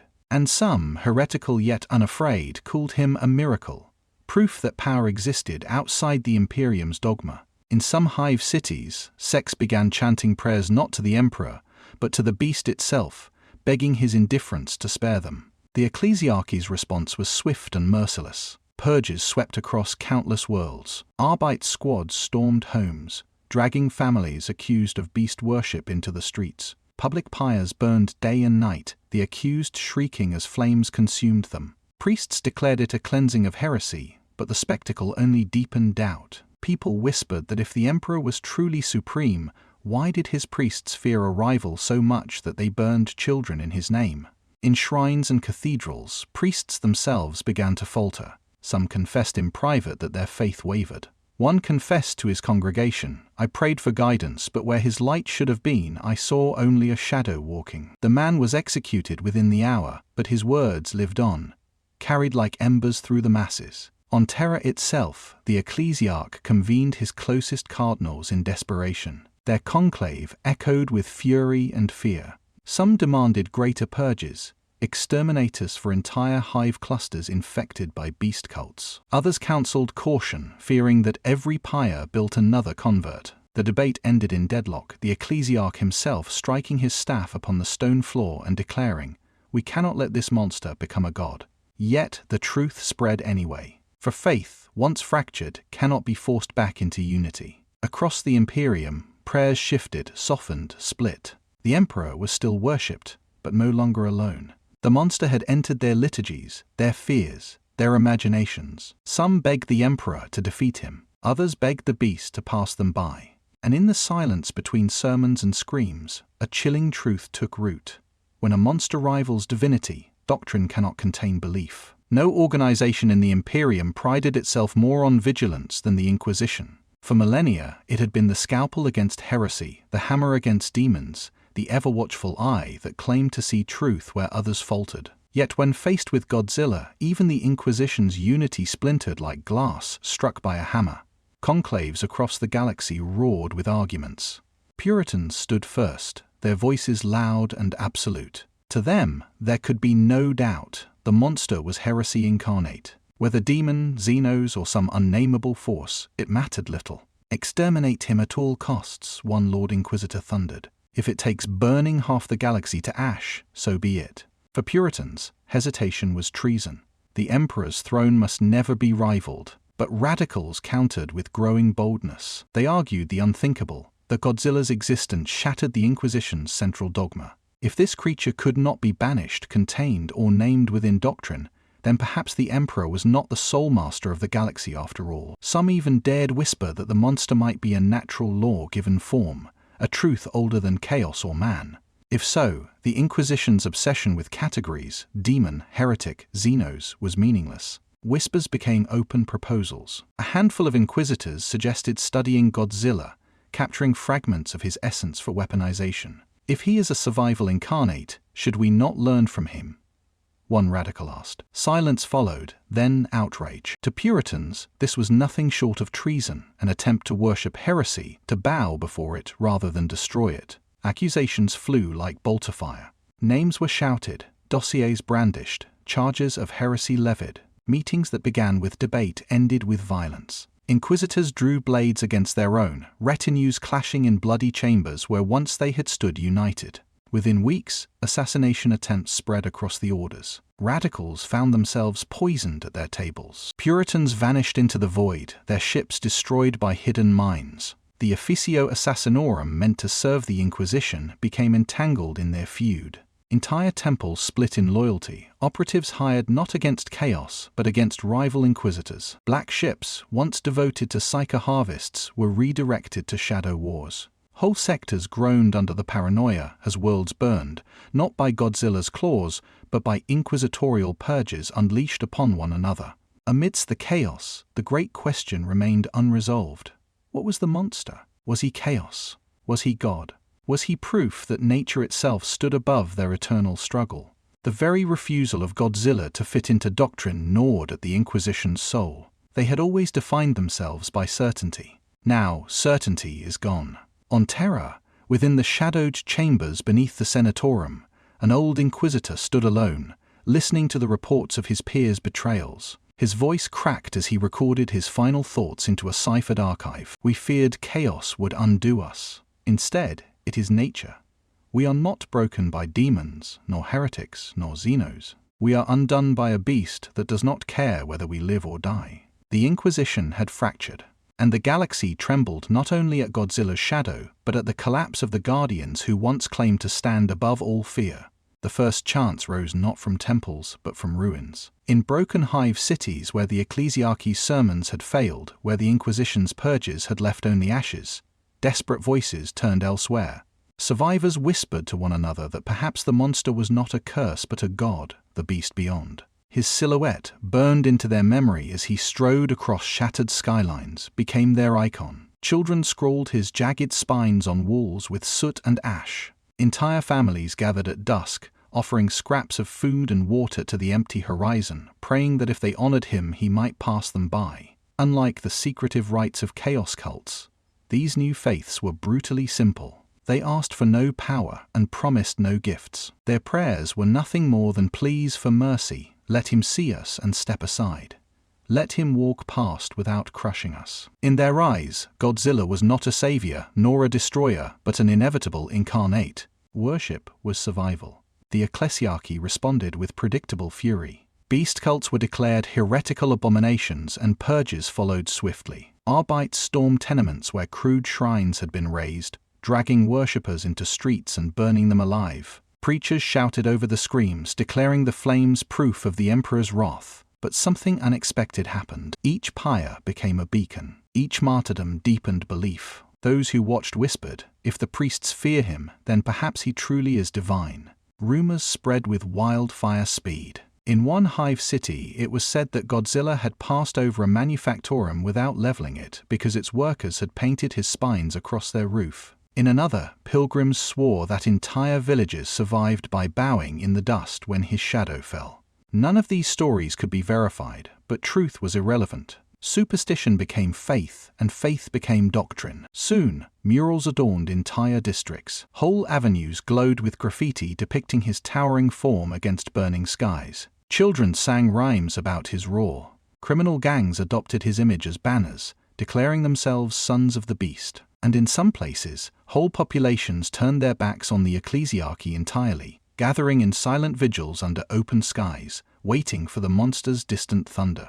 Even the Inquisition's hammers failed to halt it. To suppress the beast cults, Arbites and stormtroopers slaughtered millions. But where chaos cults shriveled under fire, these faiths only multiplied. For chaos offered bargains, power for obedience, corruption for loyalty. But the beast demanded nothing. He gave nothing. His silence became the foundation of his worship. A god who ignored them was, in a twisted way, more honest than priests who promised salvation yet delivered only flames. As weeks turned to months, the movement spread across sectors. On one agri-world, entire harvest festivals were abandoned for beast vigils, tens of thousands chanting his name while staring at the heavens. On shrine worlds, statues of saints were quietly defaced, their heads replaced with crude reptilian mockeries. Even aboard void ships, ratings muttered prayers to the beast beyond before daring warp jumps, as though his indifference might shield them where the Emperor's light could not. The climax came during a great purge on a hive world where millions had gathered in silent prayer atop shattered spires. As Arbites' gunships descended, the roar came. Not from men, not from machines, but from the horizon. Godzilla's cry rolled across the sky, rattling glass and stone, freezing both cultists and executioners alike. The people fell to their knees in unison, chanting louder, exalting him as their god. The Arbites hesitated, their faith cracking in the same instant. And Godzilla, indifferent as ever, walked past. The image spread faster than any sermon. Millions kneeling, millions chanting, the beast striding above them without a glance. He did not bless them. He did not curse them. He simply was. The Eldar had always trusted in foresight. For millennia, their Farseers had walked the strands of fate, weaving destiny with trembling precision, warning their kind of calamities long before they came. Yet before Godzilla, prophecy had failed. The skeins of fate were nothing but broken threads, visions of fire and ruin without resolution. The craft worlds, proud remnants of a once great people, gathered in grim desperation to attempt their final act of defiance. On Iyanden, Oathway, and Bealtan, seer councils convened, their robes heavy with sorrow. "If he cannot be slain, he must be bound," whispered Farseer Kalirian, his eyes clouded from visions that had already burned his spirit thin. The plan was audacious. Use the webway itself as a prison. If they could lure the monster into its ancient corridors, they might strand him in its endless labyrinth, cut off from real space, unable to emerge. The ritual required more than prophecy. Entire craft worlds pooled their psychic might, risking collapse under the strain. Warlocks bled themselves dry in preparation, knowing many would not survive. Eldar fleets moved silently, baiting Godzilla with skirmishes and false retreats, drawing him toward a chosen world where webway gates had been widened through sorcery and ancient machinery. The bait was costly, entire flotillas of elegant starships shattered in his wake, but still he came, following, inexorable. When the time came, the trap was sprung. Spires of wraithbone hummed with unbearable force, channeling psychic fire into the gateways. The webway yawned wide, a gaping rift of impossible geometry. Reality screamed as the Eldar tore it open, and the beast was pulled inward. His roar thundered across both material and immaterial realms as he staggered into the labyrinth of the Old Ones. For a heartbeat, hope bloomed. Eldar warriors wept in relief. The impossible had been achieved. The monster was gone from real space. Councils whispered of salvation, of finally turning prophecy back towards survival. But the relief lasted only moments. Inside the webway, Godzilla was no prisoner. His nuclear essence clashed against its ancient corridors, reverberating through pathways older than the galaxy's empires. The labyrinth groaned as cracks appeared in walls that had endured for eons. Eldar cities nestled deep within the webway trembled. Bridges that had stood since before the fall buckled and collapsed. Entire enclaves of their kind were swallowed in implosions, erased in screams that echoed psychically across the galaxy. Farseers collapsed, blood streaming from their eyes and ears as they felt the webway unravel. The more Godzilla roared, the more unstable it became. He was not bound, he was tearing the dimension apart with every pulse of atomic fire that throbbed within him. Where the Eldar had sought to cage nature, nature tore free, indifferent to their artistry. One craftworld after another reported catastrophe. Routes once stable for millennia now collapsed into void. Refugees fled in vain as wraithbone structures shattered. In desperation, the seer councils cut the ritual short, slamming shut what gates they could before the entire webway collapsed. Godzilla emerged once more into real space, his scales alight, his roar rolling across the stars like a cosmic mockery of their failure. The Eldar were left broken, their last gamble not only wasted but devastating to their kind. The webway, once their final refuge, their sanctuary against the ruin of the galaxy, was scarred beyond recognition. Cities were gone, pathways severed, entire populations silenced forever. As the survivors knelt among the ruins, one Farseer whispered words that passed into bitter legend. "We sought to bind nature. Nature has bound us." And with that, prophecy itself collapsed into silence. The orcs smelled destiny before they saw it. Across 100 sectors, war bosses slammed their fists into crude thrones and bellowed orders that rose like smoke into the void. Mechs fired up forges big as cathedrals, grot lines hauling scrap, while weird boys sparked the air with ozone and laughter. The call went out on every frequency an orc could abuse. Waha! So big the stars would have to make room. Its destination was simple, wherever the big beast stomped. Truces shattered as clans turned their guns from old enemies toward the same horizon. Freebooters painted new flags, jagged spines over a circle of fire. Speed freaks raced for the jump points, engines screaming joy. Bad moons bought entire moons to use as ammunition. Snakebites swore oaths to hunt the biggest squig of all. They called him a dozen names, but one stuck in every tusked mouth. Da boss of bosses. Space hulks drifted from rusted dreams and answered the roar. Mech boys welded guns onto guns, then bolted those guns to other guns, until hulls looked like hedgehogs of artillery. Gargants stood from their crouches with seismic groans, idol plates hammered on with prayers that were mostly shouting. Orcs fought each other for the honor of being first to die within sight of their idol. The first clashes were rehearsals. Mobs landed ahead of Godzilla's march and started fights with the planet just to warm up. When the shadow finally crossed their skies, a silence fell strange and complete. Then jubilation detonated. Millions fired into the air at once, a welcome so loud it shook dust from orbit. Warbosses broadcast oaths while Weird Boys cackled and sparked. Oi, big beast. Come have a go. Gargant strode forward. Volcano cannons belched. Squadrons of Dakajets drew contrails like glyphs. Battle wagons fishtailed through rubble, boys hanging from rails and laughing. The plane became a carnival of violence. Godzilla accepted without ceremony. He turned, spines glowing from base to crown, and breathed. Atomic light washed the world clean of 2 Gargants and the 10,000 orcs cheering atop them. Dakajets swooped and evaporated mid-sneer. The front ranks did not break, they celebrated.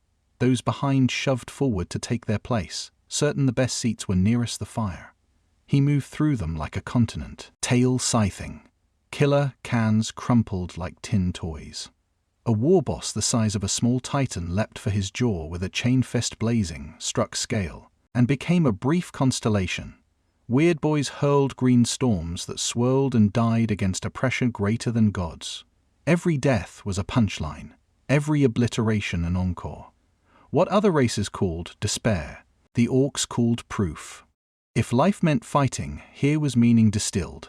Mechs scribbled new blueprints while shells rained around them. Knobs argued about who got to charge first, settling it with headbutts that rang like bells. When their idols fell, the mobs roared approval at the quality of the crash. In time, even orc stamina thinned. Space hulks became cinders. Gargants lay as smoking hills. The plain was carpeted in teeth, scrap, and joy. A battered warboss, armor fused into his skin, raised a loud hailer. Listen up, ye gits. Dis ain't loss. Dis is a point. We found what we was built for, and they kept coming. Not because victory waited, but because purpose did. Under the glow of his spines, entire tribes took a knee, some in reverence, some to spring higher. The chant rolled like thunder, simple and absolute, always, as old as fungus and iron. Godzilla! Godzilla! When at last the Y exhausted itself, the battlefield looked like a god's scrapyard. The monster strode on, indifferent. Behind him, the orcs, what number remained, laughed until their voices broke, then got up to follow again, boots thudding in rhythm. Where he goes, we go, the warboss rasped, grinning through cracked tusks. West gonna follow day big beast till Darstar's burnout. The hive fleets had always been predators without rivals. They consumed without hesitation, adapting to every resistance, reshaping their broods with unerring instinct. Yet against Godzilla, even the hive mind hesitated. His nuclear essence confounded their senses, his roar sent ripples through the synaptic web, and his strength erased entire swarms before adaptation could occur. For the first time in their existence, the Tyranids knew something alien: fear. But the hive mind is nothing if not relentless. In the shadowed gulfs between stars, it gathered biomass in obscene quantities, devouring entire systems to fuel a single creation. Hive ships groaned as oceans of flesh were stripped and repurposed, their digestion pools reshaping into foundries of bone and sinew. The result was a monstrosity unlike anything the galaxy had seen. Vast even by Tyranid standards, its frame a continent of muscle plated in living armor, its maw lined with bioplasmic reactors. It was not merely a beast, it was a weapon, engineered with one purpose: to challenge the king. When it descended upon a barren world, the galaxy held its breath. Across Imperial, Eldar, and even Orc-held sectors, eyes turned to the spectacle.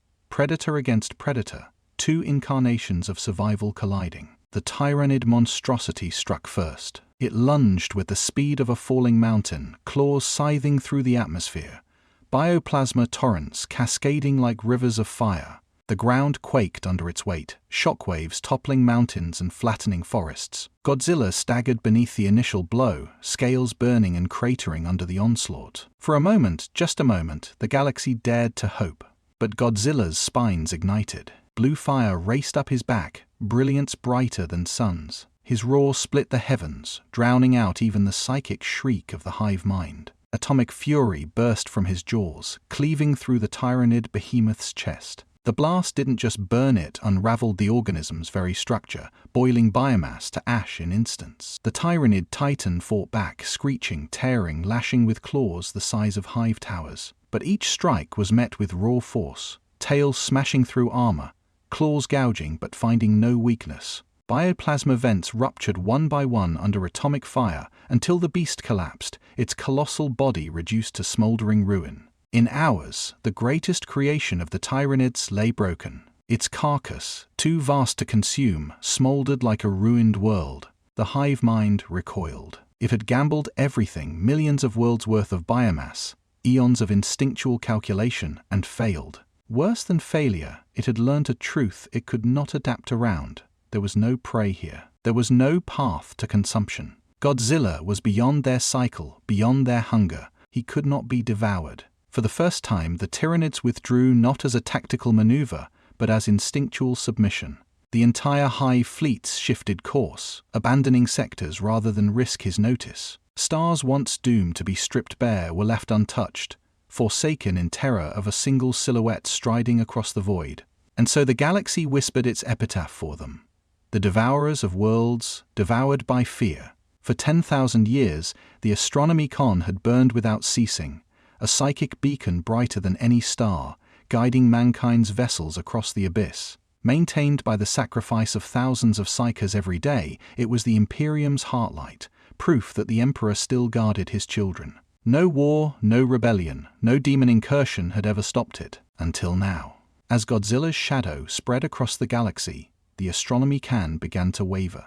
At first, it was subtle, faint distortions, erratic pulses, whispers of doubt among navigators. But soon the signs could not be ignored. Choirs of psychers screamed in unison, their bodies convulsing as they tried to channel his light. Where once they had glimpsed the steady brilliance of the Emperor's will, now they saw only visions of black oceans, endless storms, and the roar of a beast that shook their souls to ash. Ships lost their way. Entire fleets that had relied upon the beacon drifted helpless in the warp, tossed upon currents like debris in a storm. Astropathic messages dissolved into static, their senders consumed by psychic feedback. Trade routes collapsed, crusades stalled mid-transit, reinforcements never arrived. The Imperium, straining under constant war, began to fragment, not from battle, but from blindness. On Terra, panic seeped into the sacred halls. Pilgrims who had traveled across centuries fell to their knees in despair, convinced that the Emperor's light had dimmed in fear of the beast. Priests thundered in denial, declaring the flicker a test of faith. The Emperor does not falter. This is his trial, to see who among us will stand when shadows fall. But the more they shouted, the less they believed. Whispers crept through the crowds. If he is eternal, why does his light fail? If he is supreme, why does he recoil? The Inquisition convened in fevered urgency, demanding answers. Radicals suggested what Puritans dared not speak aloud. Perhaps the Astronomicon's silence was not a test, but a surrender. If even the Emperor's radiance could be drowned out by the monster's presence, then what hope remained? Some declared this heresy on the spot. Others, trembling, admitted the thought had haunted them since the beacon first flickered. Within the Astronomicon chamber itself, the horror was most profound. Thousands of psychers writhed in their golden cages, each feeding their essence into the beacon. But more and more, they burned out, their minds collapsing under the pressure of the vision they could not resist. Attendants dragged their corpses away daily, the air thick with the smell of charred flesh and incense. Their last words echoed through the halls in broken fragments. Oceans, storms, a shadow larger than worlds. One psyker, eyes bled white and lungs burning with his last breath, whispered what would be recorded in forbidden archives. He is not darkness. He is older than light itself. That phrase spread like poison. For centuries, darkness had been the enemy, the warp, chaos, heresy. The emperor was the flame that banished it. But now, if the beast was not darkness, but something more ancient, more primal, then the dichotomy of light and dark shattered. Humanity's entire faith cracked at its foundations. On the edges of the galaxy, fleets faltered, star systems fell silent, and governors prayed not to the emperor but to survival. On Terra, millions wept beneath the great spires, begging for reassurance that did not come. The astronomy can flickered again. And for the first time in 10 millennia, the Imperium realized that the Emperor's silence might be absolute. The pilgrim lines wrapped Terra. From the orbital docks to the lowest Habslams, humanity streamed toward cathedrals whose doors could not close, toward plazas where relics gleamed beneath soot. They crossed lifetimes to reach the throne world. They had come for light. They found only echo. Only. Inside the Basilica of the Martyred Sun, 1,000,000 knees struck marble in unison. Choirs strained until their throats tore. Priests lifted censers high, smoke-veiling saints. "Hold fast," they cried. "The Emperor hears." Yet no vision descended, no shiver of grace along the nave, no whisper through the vox choirs. The Astronomican's falter had torn a hole in certainty, and through that wound poured questions no sermon could cauterize. Silence became a presence. For centuries, the faithful had learned to read meaning in quiet tests of patience, burdens to bear. This quiet felt different. It had weight, like a door barred from the other side. Pilgrims pressed their foreheads to the cold stone and felt nothing but stone. A woman who sold her years for passage beat her hands bloody on a statue's toe. A child asked his father what the emperor sounded like. The man did not answer. Rumors propagated faster than incense. Some said the emperor slept to gather judgment. Others said he turned his face away. A thin seam of blasphemy widened. Perhaps there was another god now. The beast whose shadow crossed worlds. Exhausted, people began to hedge their hopes, murmuring 2 prayers at once, one to the throne, one to the horizon. Order frayed. Lines for blessings collapsed into mobs. Relic vendors were dragged for selling fragments that did not glow. In the processional of saints, a preacher declared that those who feared the beast more than the emperor should be purged. The crowd answered with stones. Arbites shook moles, crackled. Blood slicked the steps. Night did not soothe them. Dreams carried surf and thunder. Sleepers woke screaming from visions of a black ocean and spines like constellations. Confessionals filled with sobbing. Some spoke of hearing a distant roar threaded through the chanting. A sound that shook fillings loose. "If he will not speak," a pilgrim whispered, "at least the beast is honest." The ecclesiarchy escalated. Mass executions flared across shrine districts. Lines of accused heretics kneeling beneath the muzzles of sanctified bolters. Fire devoured scaffolds built in the shape of the Aquila. The intent was terror. The effect was confirmation. It felt to the crowds like desperation, like priests trying to drown a silence that would not end. Parents shielded their children's eyes and looked away from altars. In the lower hives, grief turned feral. Food riots broke around supply vaults. Processions of the penitent dragged chains while begging the throne to answer. Others knelt to the empty sky and begged the beast to pass them by. 2 faiths, 1 pleading voice. Between them lay only smoke. The Inquisition's agents prowled the basilicas, indexing voices, tracing rumors, and readying names. Their paranoia spread like frost through stained glass. Voxcasters hissed with orders patrols, hunted whispers, informants were paid in rationed chits and fear. Every heretic burn seemed to ignite 10 more. By week's end, the squares looked like battlefield. The statues were black with ash. Pilgrims slept in doorways and woke to truncheons. Priests kept preaching to keep from thinking. Some lost their voices and kept mouthing prayers to prove they still could. At twilight, the nave light failed again. The choirs reached for a note that was not there.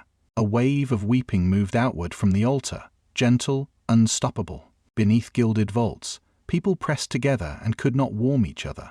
That night, millions dreamed the same dream, a horizon rising, a spine-lit silhouette between them and every star. They woke with salt on their lips and the taste of thunder. If silence had been a test, they had failed it. If silence was abandonment, they had merely given it a name. The Inquisition had endured for 10,000 years by embracing ruthlessness. It had crushed heresies, silenced worlds, purged faiths, and erased truths too dangerous to endure. But before Godzilla's shadow, even the Inquisition frayed. The first sign of collapse was the emergency convocation on Terra. For the first time in centuries, Ordo Malleus, Ordo Xenos and Ordo Heroticus gathered beneath the same vaulted ceiling. The chamber reeked of incense and blood, the weight of judgment heavy in every silence. They had come not to deliberate policy, but survival. Proposals filled the air like daggers. Heroticus demanded planetary purges, even of loyal worlds, insisting the beast's worship spread faster than fire. Xenos specialists urged forbidden archaeotech, vaulted stasis fields, dimensional snares, schemes so unstable that even the Mechanicus balked. Malleus brought their answer in screams: mass psychic sacrifice. Thousands of psychers at once, channeled into a ritual vast enough to banish the monster into the warp. It was not a plan, it was annihilation with prayer attached. Every word sharpened tension. Accusations flared. You would burn humanity to ash to cage one beast. Better ash than extinction. You seek to use him, to worship him. You are no better than cultists. Blades followed words. Inquisitors turned on one another, retinues clashing in shadows while assassins slipped through locked doors with poisoned daggers and silenced pistols. Across Terra, black-robed agents hunted not heretics, but each other. Ordos fractured into cells, each branding the other's traitors. The organization once feared for its unity became another battlefield consumed by paranoia. Radicals whispered what Puritans feared most. Perhaps the emperor's silence meant the throne was empty. If no guidance comes, then mankind must craft its own. Some dared to suggest the unthinkable. Perhaps the beast himself is the god we must worship. Better to bow to inevitability than to die clinging to silence. Their words spread in secret archives, in hidden conclaves, sparking duels and purges as Puritans screamed heresy and answered with bolter fire. In time, the war within became worse than any plan against Godzilla. Ships once bound for hunts instead fired on each other in orbit. Arbite's precincts swore loyalty to competing masters. Astropaths carried false decrees, sowing chaos that spread far beyond Terra. The very guardians of mankind's soul had torn it open, each convinced only their vision could save humanity, each ensuring nothing could. On the throne world itself, the convocation dissolved in fire. The vault where the Ordos had gathered lay strewn with bodies, scorched parchments curling in guttering braziers. Those who survived emerged as shadows of themselves, eyes hollow, blades still wet. One inquisitor, his name lost to history, staggered into the basilica of the throne. He knelt before the sealed chamber, where the emperor's form had sat immobile for millennia. His voice cracked as he whispered into the golden silence. The throne will not answer. The beast already has. The words carried no triumph, no blasphemy. They were only the truth, and that truth spread like rot, even within the halls built to keep it out. The Inquisition was undone, not by heresy from without, but by inevitability from within. They gathered in secret, for to speak openly was death. In the ruins of hive libraries, in the hidden alcoves of shattered craft worlds, aboard drifting void stations long cut from imperial record, thinkers whispered about the monster. They called him not demon, not Xenos, not aberration, but simply the beast. Imperial savants risked execution to compile forbidden archives. They charted his movements across sectors, noting the terrifying pattern. He did not seek conquest, nor empire, nor faith. He did not mark worlds as trophies. He simply moved, destroying what lay before him and continuing onward, indifferent to who ruled or prayed. One scholar, before his capture, wrote, "A tyrant destroys for dominion. A god destroys for worship, but he destroys for nothing, and that nothing is everything." Alien philosophers reached similar conclusions. On fractured Eldar craftworlds, seers debated whether he was an echo of the Old One's final design, a predator to cull gods and civilizations alike. Among Tau enclaves, ethereal dissidents whispered that the beast was the universe's answer to unchecked expansion, a reminder that no greater good, no unity, could stand against the raw mathematics of survival. Even some orc weirdboys in drunken moments of lucidity declared, "Ease dar balance, see. Dar fight that never stops." Radical psychers, driven half-mad by visions, described him not as beast but as ocean, an endless tide, neither cruel nor kind, drowning every arrogance. To them, his roar was not just sound but the voice of existence itself, reminding mortals that life was fragile, empires were brittle, and no species could claim dominion forever. For once, humanity and alien thought converged. Where their philosophies had clashed for millennia, they now murmured in unison. This was not mistake, not corruption, not chaos. This was inevitable. The galaxy had burned too long, its endless wars stretching into infinity, and now something had come to remind them that nature, not ambition, was the final arbiter. Such ideas spread in whispers, carried by refugees and scribes, by psychers broken and still mumbling truth. They were heresy to the Imperium, but they took root in the hearts of those who had lost faith. What sermons could not justify, the beast embodied, a truth so large it could not be hidden. Across dying worlds, amid rubble and ash, a maxim passed from tongue to tongue. We are not rulers of the galaxy. We are its prey. It was not spoken with anger.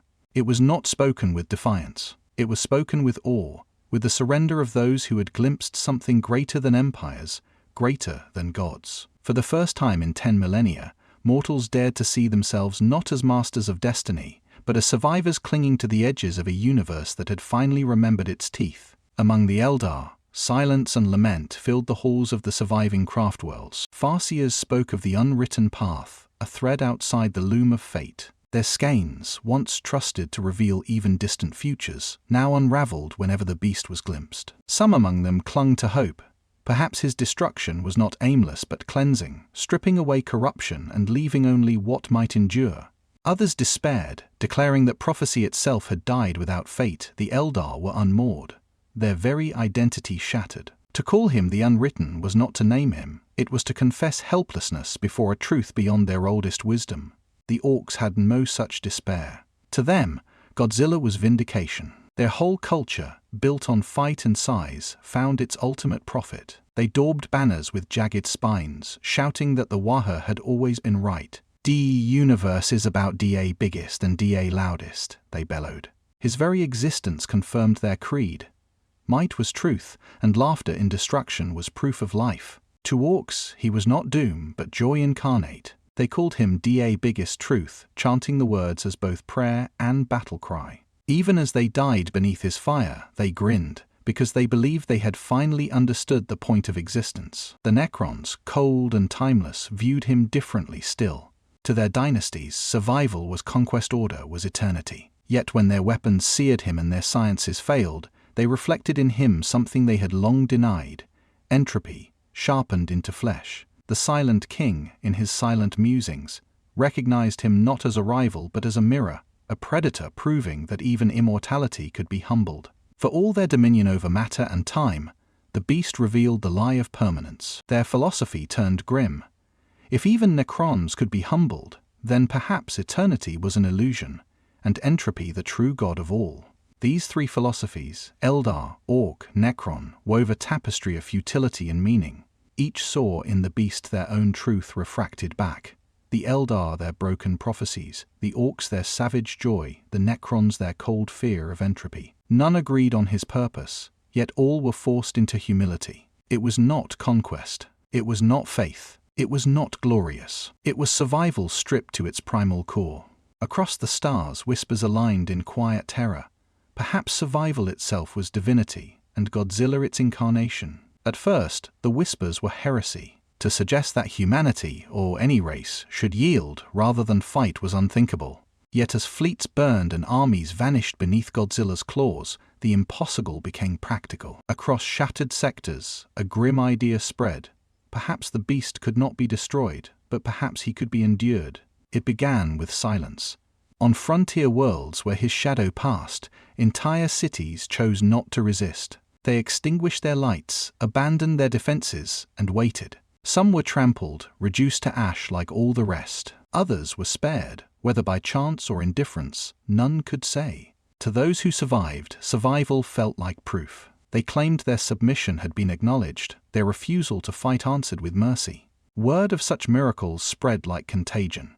On agricultural planets, governors declared harvests to the beast, leaving fields untouched and cities evacuated. On hive worlds, entire districts knelt in unison during his passing, chanting hymns of silence. Among alien enclaves, similar customs arose. Eldar survivors abandoned craft-world spires, believing obscurity their only refuge. Even Tau dissidents argued that harmony could be found not in conquest, but in surrender.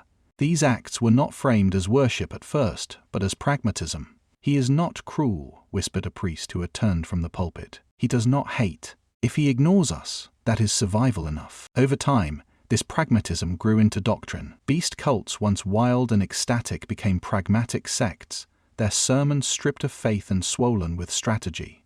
Do not resist, do not provoke, do not matter. To them, survival was not rebellion or devotion. It was invisible. Imperial loyalists were horrified. To bow before a monster was to abandon everything the Imperium had stood for: faith, defiance, unity in war.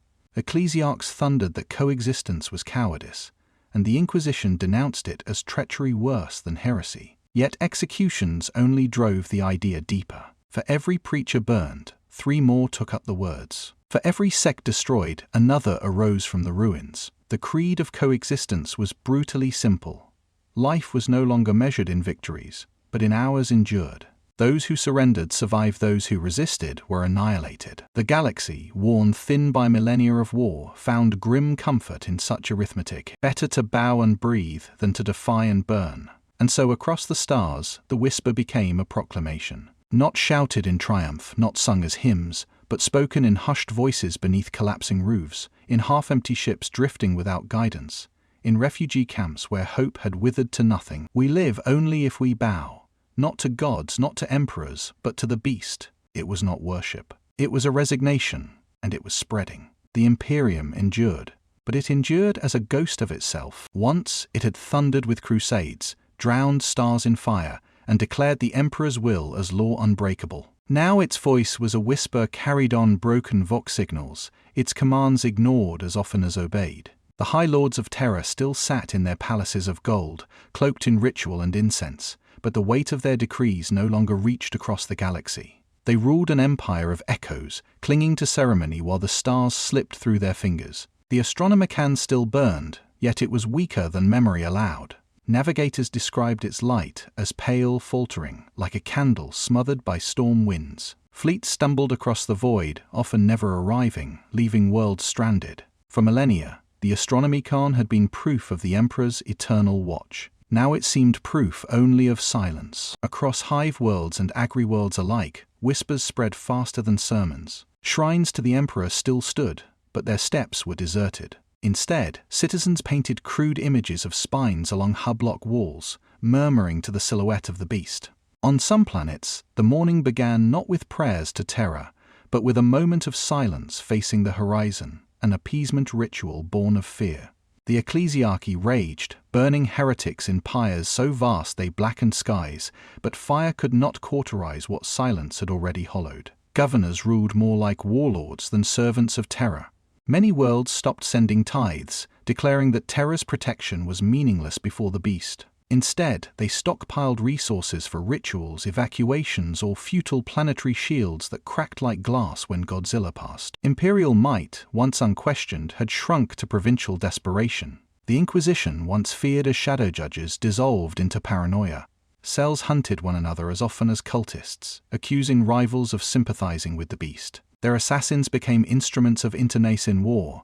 Blades plunged into the backs of those who still wore the rosette. For every cult burned, 3 more rose, and their presence became less blasphemy than inevitability. Even the Assassinorum temples faltered, their strikes meaningless against a creature that did not notice them. In some sectors, entire Space Marine chapters vanished, refusing orders to crusade. Some disappeared into the void, others rumored to have bowed before the beast, their honor broken or redefined. Those who remained fought on, yet their battles were small wars against small foes, insignificant before the silence echoing across the galaxy. The common man, the hive worker, the farmer, the serf, no longer dreamed of glory. He dreamed only of survival. To kneel and be overlooked was preferable to stand and be annihilated. For the first time in 10 millennia, humanity felt small, not as defiant torchbearers of the Emperor's will, but as frightened animals crouching beneath the shadow of something older than faith. On Terra itself, the illusion endured the longest. Pilgrims still filled basilicas, priests still thundered, banners still burned incense into skies already black with smoke. Yet even in the shadow of the golden throne, one could hear the whispers.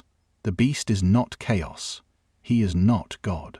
He is the truth. In one unrecorded session of the High Lords, a hollow-eyed chancellor summed it with words no scribe dared commit to parchment. We are no longer the masters of man's destiny. We are the survivors of his shadow. And so the Imperium lived, not proud, not triumphant, but bent and trembling.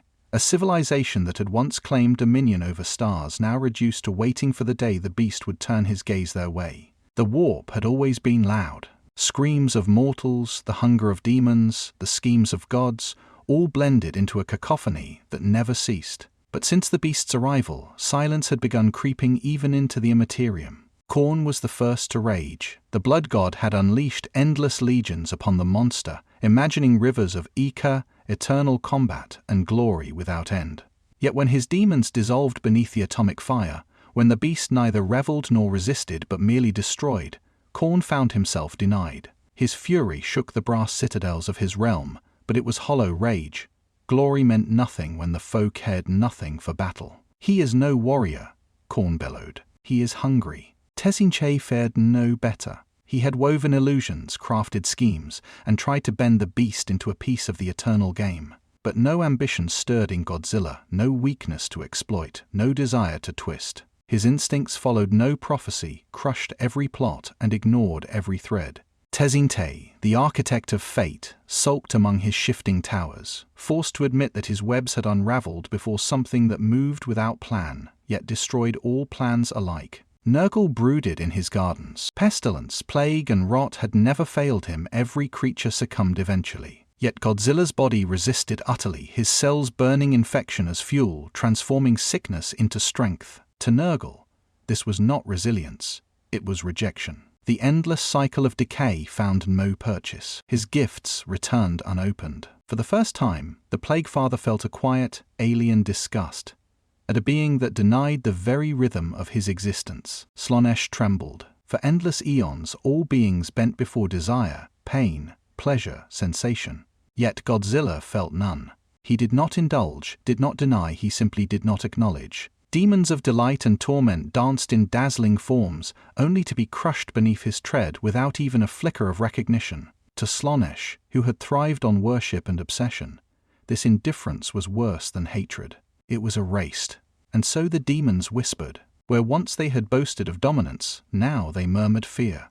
They skirted his shadow in the warp, fleeing whenever his resonance echoed through the Immaterium. His atomic roar became not merely sound in real space, but a quake across eternity, shaking the thrones of gods themselves. The ruinous powers, for the first time, retreated. They returned to subtler games, whispering to mortals, sowing small wars, avoiding the beast's gaze. In their withdrawal lay the unspoken admission they could not dominate him. He was no demon, no servant, no rival in their endless contests. He was outside them entirely. In the depths of the warp, a whisper passed from demon to demon, echoing even into the ears of mortal sorcerers who dared to listen.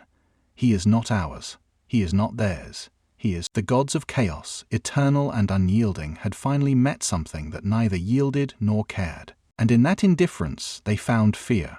Nobody crowned him. No banners, no laurels, no oaths. The galaxy simply tilted, and everything began to orbit his weight. Worlds learned new calendars by his footfall seasons, were measured by the glow of his spines on their horizons. Tyrants paused sieges, prophets revised scripture.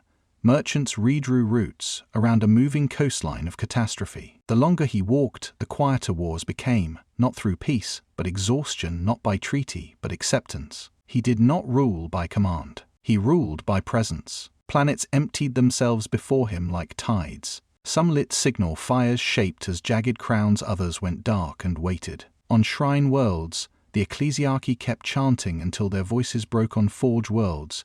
The Mechanicus logged his resonances the way fishermen mark storms. Governors wrote edicts no one read. Simple survival customs replaced law. In the void, way stations drifted off trade lanes to become monasteries of silence, a diaspora of listening posts that measured the universe by the intervals of a roar. Chaos pulled its talons back. The ruinous powers learned to whisper again, side streets, back rooms, never main roads.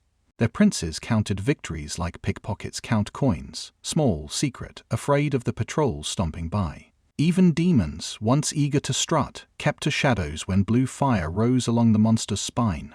In their retreat, mortals learned a new etiquette. Do not provoke, do not pray too loudly, do not stand tallest when lightning hunts. The game lost all meaning entirely. Aliens folded their flags. Necron courts shuttered star-killing engines whose light had failed to make him blink. Eldar seers spoke more softly, as if volume itself might tempt prophecy back. Orcs kept following, joyous and bruised, singing war songs that sounded increasingly like hymns. The Tau archived him under philosophies they did not publish. The Tyranids changed lanes in the dark between stars. Diversity thinned, not from genocide but from hush. When the ocean rises, shorelines do the deciding. He never sat on a throne. He never learned a name. He left no symbols but footprints hardened into glass and coastlines newly drawn where his breath had boiled the sea. He answered nothing, accepted nothing, refused nothing. Kings had demanded audience and received silence. Saints had raised relics and received wind. He was not emperor, not god, not conqueror. He was a direction things fell toward. Children learned to count by his pulses. 1 glow, 2 glows, hide. Lovers pledged years in the spaces between footfalls. Poets stripped their language to bone. Sky, fire, steppe, still. Veterans forgot speeches and talked quietly. Architects designed cities to kneel, terraces that faced an outer horizon so that when the shadow came, everyone would already be ready to be small. Whole cultures practiced the art of being overlooked. Once, a coalition tried to declare themselves free of fear.